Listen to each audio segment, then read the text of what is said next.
বন্দর বা দেশ আমি দিয়ে দিচ্ছি বিষয়টা আমি এভাবে অবশ্যই বিশ্বাস করতে নারাজ। মাসের পর মাস মাল আটকে থাকে, এই বিষয়ে কাঁচামালগুলো ঢুকতে পারছে না আমাদের কান্ট্রিতে। টাইমলাইনটা কমিয়ে আনার জন্য একটা দক্ষ জনবল তৈরি করা দরকার, এবং এখানে যারা সব থেকে ওয়ার্ল্ডের সব থেকে এক্সপার্ট যারা, তারা হচ্ছে এখানে ইন্টিগ্রেট হচ্ছে। বন্দরের ম্যানেজমেন্ট সিস্টেমটা এটা বিদেশিদের হাতে সাময়িক সময়ের জন্য অর্পণ করা হয়েছে।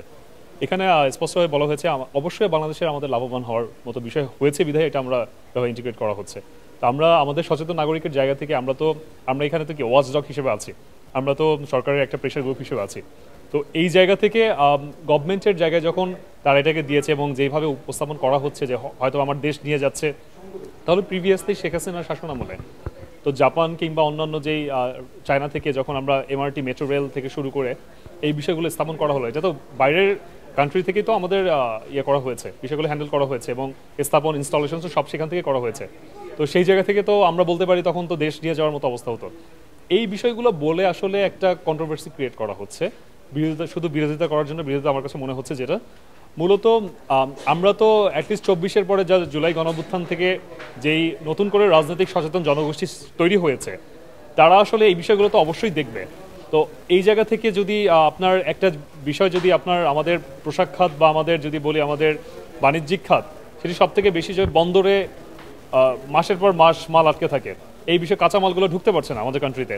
তো তখন এই বিষয়গুলো তো আমাদের অনেক বড় ক্ষতির কারণ হয়ে দাঁড়াচ্ছে। তো সেই টাইমলাইনটা কমিয়ে আনার জন্য একটা দক্ষ জনবল তৈরি করা দরকার, এবং এখানে যারা সব থেকে ওয়ার্ল্ডের সব থেকে এক্সপার্ট যারা, তারা হচ্ছে এখানে ইন্টিগ্রেট হচ্ছে। তো মূলত এটাকে আমি আসলে বন্দর বা দেশ আমি দিয়ে দিচ্ছি বিষয়টা আমি এভাবে অবশ্যই বিশ্বাস করতে নারাজ।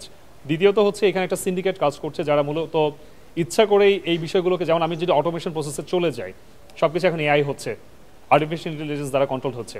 এখানে চলে গেলে তো আর কেউ সেই ম্যানুয়াল সিস্টেমে আমি ক্লিক করে কিবোর্ডে আমি যখন ডকেট ঢুকাবো, আমি কিবোর্ডে যখন এনলিস্ট করবো, বিষয়টা তখন হবে।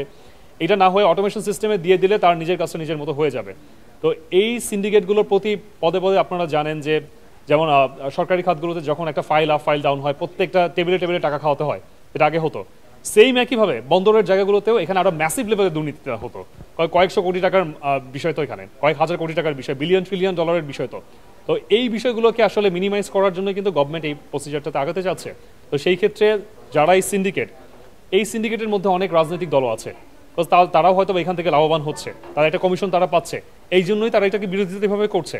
এখন অনেকে প্রশ্ন করতে পারে যে এই অন্তর্বর্তীকালীন সরকারের সময় তারা কোন ম্যান্ডেট নিয়ে কাজটা করছেন। এই কথা বললে তো আমি বলবো তাহলে এই সরকার রানই করতে পারবে না, কোনো ম্যান্ডেট নিয়ে তারা কোনো কাজই করতে পারবেন না। যেই কাজটা বলবেন সেটাই তো এটা অবৈধ হিসেবে ঘোষণা হবে।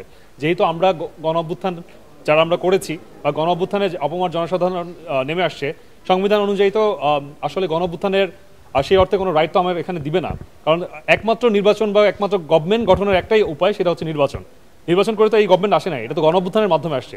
তো এই বিষয়টি যারা বলে আমার মনে হয় তারা বাস্তবতা বিবর্জিত কথা বলছে এবং সম্পূর্ণভাবেই একটা মানে নেতিবাচক একটি কথা বলছে।